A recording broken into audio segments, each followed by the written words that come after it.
Praise the lord. ప్రియరా, మరొక నూతన ఉదయకాల సమయంలో దీని వాక్యాన్ని చదువుకుందాం. కీర్తన గ్రంథము 74వ అధ్యాయం 13వ వచనం. Psalm 74 and verse 13.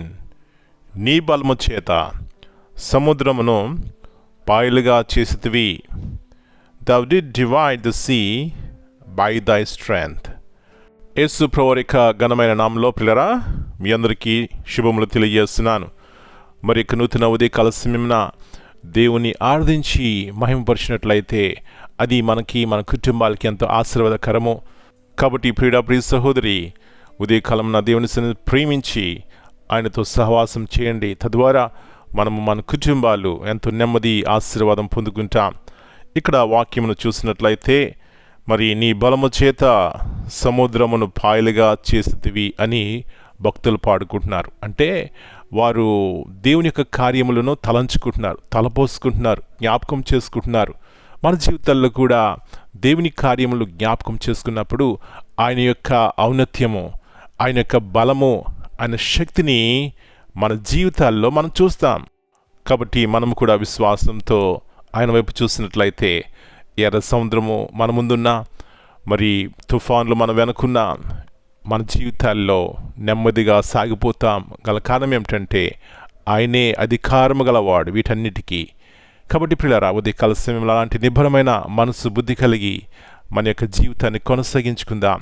అలాంటి కృప ప్రతి ఒక్కరికి దేవుడు దయచేయనుగాక. ప్రార్థన చేసుకుందాం.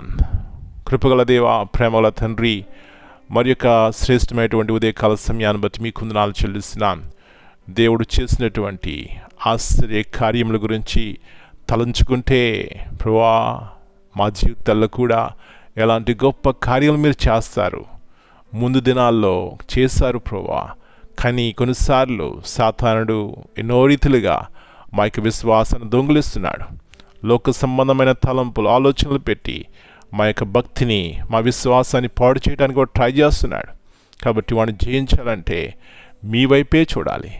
లోకం వైపు, మనుషుల వైపు చూసినట్లయితే మేము బలహీనమైపోతాం, మా విశ్వాసాన్ని కోల్పోతాం నాయన. కాబట్టి మా పిల్లల్ని దర్శించండి. వారి ఆత్మీయ జీవితంలో క్షేమాభివృద్ధి చూడాలంటే యేసు వైపు చూచుచూ నడవాలి నాయన. అలాంటి కృపను మా పిల్లలందరికీ దయచేయండి. కుటుంబంలో సముద్రం వంటి, తుఫాను వంటి స్థితి వచ్చినా కూడా మీరు వాటి నుంచి జయమిచ్చే దేవుడు. కాబట్టి సహాయం చేయండి.